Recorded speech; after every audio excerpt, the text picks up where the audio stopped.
எனக்கு உங்களுக்கு 30 நாள் டைம் கொடுக்கற, எனக்கு 10 பேரு நல்லவங்க வேணும், எனக்கு கூட்டிட்டு வா, நான் ஒரு காரியம் செய்யணும்னு சொல்றாங்க. சரி குருதேவா அப்படின்னு சொல்லி துரியோதனா புறப்படுறா. நல்ல 10 பேர் நல்லவங்களை தேடுறதுக்கு தர்மரை கூப்பிடுறாங்க.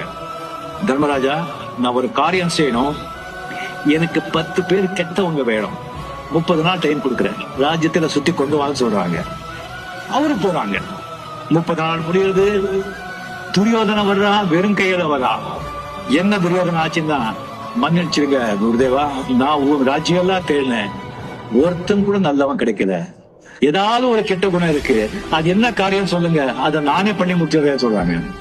தர்மராஜா வர்றா, அவரு தனியா வர்றாரு. என்ன தெரியுமான்னு கேட்டா, மன்னிச்சிருங்க குருதேவா, நானும் 10 கெட்டவங்களை பார்த்த, ஒருத்த கெட்டவங்க கூட கிடைக்க மாட்டேங்கிறான், எல்லாம் நல்லவங்க தான் இருக்காங்க, அது என்ன காரியம் சொல்லுங்க, நானே முடிச்சிடுறேன்னு சொல்றாங்க.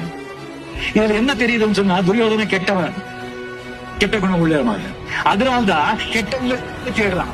அவனை பார்க்கறவங்க எல்லாம் கெட்ட குணங்களே கண்ணுக்கு தெரியுது. தர்மன் நல்லவன், அவன் பார்க்கும்போது தர்மம் நல்ல குணங்களே தெரியுது, கெட்ட குணங்கள் தெரியல. அதே மாதிரி நீங்க முதல்ல நல்லவங்களா இருந்தால் உங்களுக்கு நல்ல குணங்கள் இருக்கிற நண்பர்களே கண்ணுக்கு தெரிவாங்க, அவங்க கூட நீங்க ஃப்ரெண்ட்ஷிப் பண்ணுவீங்க, உங்க வாழ்க்கை ரொம்ப நல்லா இருக்கும்.